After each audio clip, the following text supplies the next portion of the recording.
Hi, everyone, and welcome to this homecoming special edition of Constructor Podcast. I'm Ilya Kompasov, head of Alumni and Career Services, and this weekend, a kind of story collector trying to gather stories and memories from almost 100 alumni back on campus. Homecoming is always a special time. Alumni come from all over the world, and the campus suddenly feels both familiar and somehow new, and the stories start flowing. Some polished, some slightly exaggerated, and all worth hearing. Today, I'm joined by Dr.Conny Scheitz, our Alumni President, someone who has shaped this community with dedication, energy, and just a little bit of superhuman power. We'll talk about her journey, the lessons learned, and maybe even what she planned to do next. Let's dive in. Conny, I know that you just landed this morning in Frankfurt from the US, so it's been a long trip for you. Is it worth coming to Bremen and to campus, and what are your expectations of this weekend? Oh, absolutely. I mean, first of all, it's amazing to have 100 alumni on campus. When I graduated, our graduating class was just shortly over 200. So that's about half of the class that I graduated with. That's a huge amount of alumni on campus.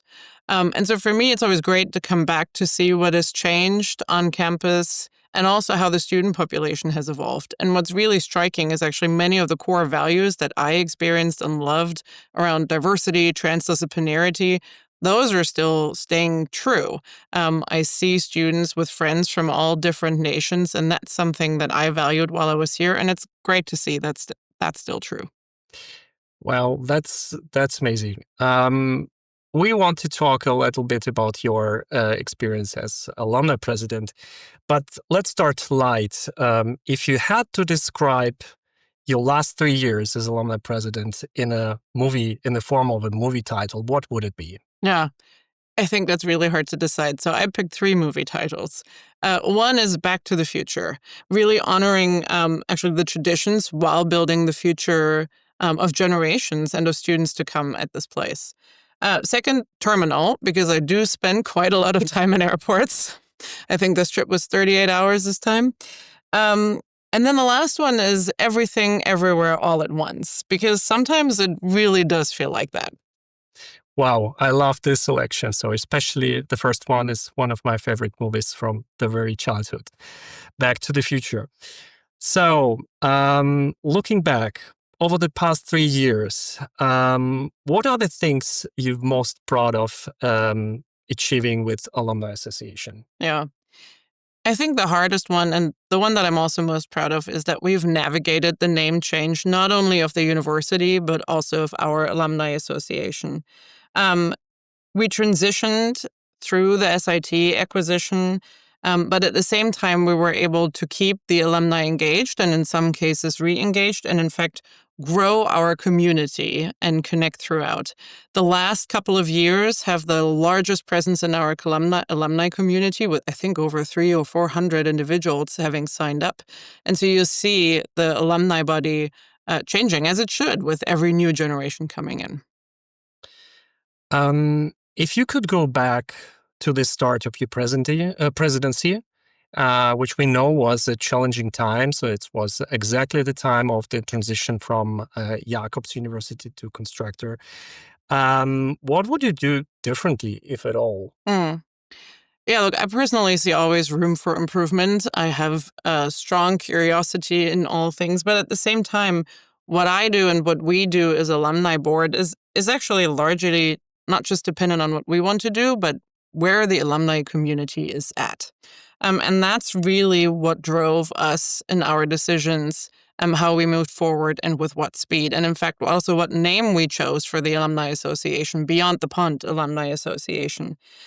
We worked hard to ensure that we have different voices being heard throughout this process, and connect to the community where they are.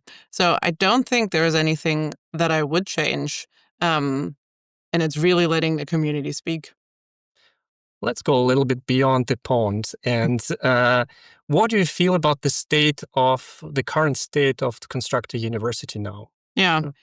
I think it's in a vastly different state than we were 3 or 4 years ago. There is a clear plan to the German saying of Black Zero, meaning that the university can actually sustain itself without a constant gifting of the large size that we had back then from the Jacobs family and the commitment that Serge has made. That is critical, right? At the same time, as I started earlier, whenever I come on campus, I see all the students still embody the spirit, whether it was the IUB spirit or the Jakob spirit or now the constructor spirit. And that's really one also of curiosity and innovation that has not changed, but it has evolved together with how the world has evolved and what students of the next generations need to learn and how they need to show up in the world. And that's been exciting. The university now has a new path that blends academic excellence with the original values that we had, plus a financial stability and viability that can really set us up for the future while not forgetting the core notions of diversity and transdisciplinarity. So that, to me, is a pretty promising future, actually. Thank you. Let's talk a little bit about you. 2 years ago, you were president of both Constructor University Foundation of America and Alumni Association. Last year, you stepped down from QFAR and now soon from Alumni Association. Wanted it be too boring for you not to lead any nonprofit anymore? No, not at all. And I would say German and US bureaucracy both have their quirks and take a surprising amount of time, especially when you're not local. Now, first of all, given that the candidate-elect for the Alumni Presidency decided not to accept election, I will stay on for a little while longer until we have a new president for the Alumni Association identified and then elected and hopefully accepted. But knowing the demands of the role, I know that the association really deserves a dedicated and charismatic leader who can commit the necessary time with hopefully a little less travel. And for me, it's frankly not about holding on to titles or roles. It's about how can I create a space for others to grow into leadership and accountability. And I believe that professionally and personally. And so finding the right candidate here is critical. And that means I get to focus on redoing my staircase at home more often. That's nice. But let's go back to the leadership. And besides your alumni leadership, you've built a very successful career as a senior director at Autodesk. What has driven that success, and what are you most proud of it in your professional life? That's a great question. I have been, frankly, fairly lucky that many of my mentorship and leadership figures around me have trusted me with new steps in my career. I had to take the leap of faith and say yes, but they encouraged me and asked me, frankly, to take on new opportunities and step into spaces that even if I didn't quite know how that would play out, they were like, you can do it. And so I stepped in those spaces with curiosity. And that was what drove me when I studied here, biochemistry and cell biology, and it still drives me when I work in the software development field in areas that have nothing to do with what I studied here at back then IUB and Jacobs University. What I'm most proud of is really the opportunity to foster growth and individuals. I actually just came from Autodesk University. That was in Nashville, Tennessee this year, Music City. And we just shared our advances in agentic AI. Autodesk Assistant is your design and make partner for creative building design, building construction project management, but also anything that you may want to do in the product space, like design and air fryer. I have been working with all the teams that have been bringing these agentic solutions to life over the past couple of months. And it's just been amazing to see everybody rise to the occasion and develop new solutions that make our customers more productive and a better world. I didn't write a single line of code for that. My job was to empower everyone else to go do that. And seeing the success in others has always been the most rewarding part for me, whether it's my professional journey, my journey here in the alumni community, or in my personal journey. And I just hope I can serve as an example, especially to women, that you don't need to go into a predefined role or mold. You can lead authentically and still achieve extraordinary impact, especially if you stray off the beaten path. I think that's even answered my follow-up question. If the time with the alumni community and your leadership here somehow shapes your leadership style at work, but you actually already almost answered this question. But if you want to comment on this. Well, I would say for me, it's who I am, and I can't be anyone else. And I think it would be really exhausting if I had to be someone else at work, and then someone else in the alumni life, and then somebody else at home. Yeah. And so the question is, how do you balance all of that, especially when things don't work out well? And that's actually the nice thing about having different things. A low in one might correlate with a high in the other, and that's overall what gets you through. Yeah. So, who are you? So many people call you a superwoman, at least I do. How did you manage, to juggle the both presidencies and then the successful professional life and personal life? Do you have any survival tips for the rest of us? Oh, taking breaks. I would not call myself a superwoman. I have equally strong highs and lows, especially with the acceleration of everything is going right now in the tech world. They can happen in the same day. Success and failure and learning, in fact, are very close to each other, but both are amazing opportunities to learn. I can get it right sometimes, and I can get it very wrong sometimes. And the trick is to acknowledge when you do. I do take breaks. I take vacations, like everyone else. And so for me, the trick often is, how do I create spaces for creativity and really looking broader? So I work from home most of the time. And so it's obvious that my blend of working and home life are basically the same thing. I just work in a different room in my house. But for example, one thing I love to do is drink my coffee on my balcony. I live in Salt Lake City.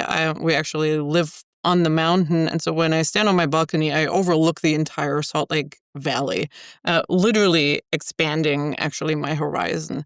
And just that moment of going from staring on a screen and being in Zoom calls from 9 to 5 and taking that break in between to just look out in the vast openness of space, that's when new ideas come to mind. So to me, this notion of like, how do I open my horizon can be anything from talking to a new conversation partner or just stepping out on my balcony and literally looking at the horizon.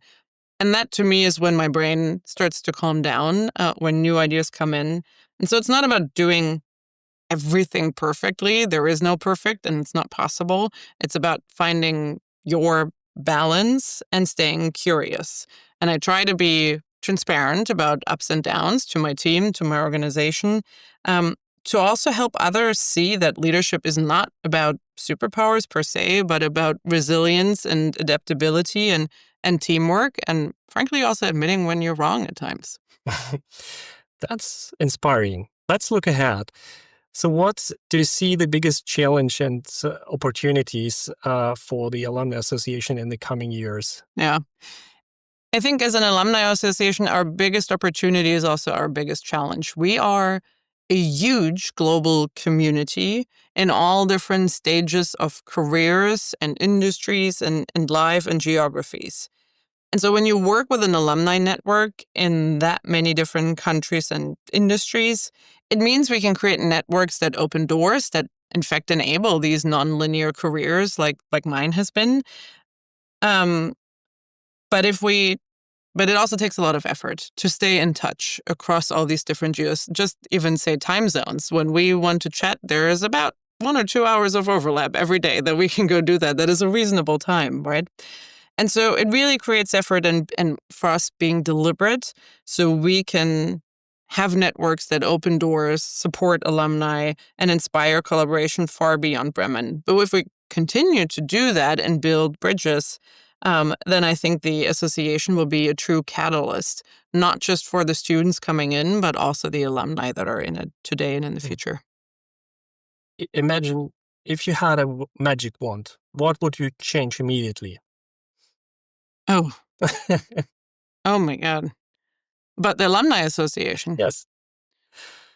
That is, automatic enrollment, an easier version of GDPR, but it is really hard to stay in touch, right? So how do we know, and I think that's the general problem even with friends, somebody changes their phone number, changes their email, and you can't find them anymore.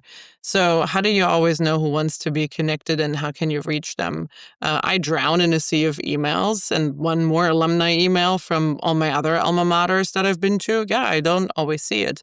So how do we capture the intent and interests of everybody who wants to be connected? That's the hardest part. It's true for actually me at work as well. And it's also true here in the Alumni Association. That's true also for us as alumni office. Yes. If you could give one piece of advice to the next leadership team of the associations, what would it be? Yeah. For me, actually, the core for everything is staying curious, being inclusive, and remember that leadership is not about doing everything yourself or getting everything right, but about empowering others and clearly understanding the role that you have to play in this moment. There's a lot of incredible talent that we can lean on in this alumni community. We have done so in the past, we're doing it now, and we need to do that in the future. So don't be afraid to ask for help, bring in new voices, but also lead with clarity because clear is kind. And at the end of the day, this role on the board, president, any role on the board, frankly, is about fostering connections, whether it's at the university board level or whether it's at the student level or alumni with students. Um, my goal was always to leave the association stronger than I found it. And in this particular case, work through the transition phase and the turmoil that we faced. And I think that's generally a good goal. Yeah. And finally, the most serious question. Everyone wants to know, after all these years of leading different organizations, do you plan to finally take a proper vacation? Yeah. Well, all my airline miles are used up, so that's it for me. No, jokes aside, I do. So at Autodesk, we have an amazing privilege. We get a 6-week sabbatical every 4 years. That means you must take 6 weeks of uninterrupted vacation. And usually there's some holidays included. So it ends up being 7 weeks consecutive time off, which is an amazing perk, fully paid, especially in the US. It's an amazing perk. So I have another sabbatical coming up next year. I haven't set the dates, but I'm really hoping to visit Africa. Been there last when I was 14. It's now quite some time ago, and I was primarily in South Africa. That is a tiny part of this amazingly beautiful, large country, and I really hope I get to see some more. That's amazing plans. And I wish you all the best for your trip in Africa and all other endeavors. Thank you very much for having us. Thank you. Thank you, Ilya. See you. And see you in Bremen.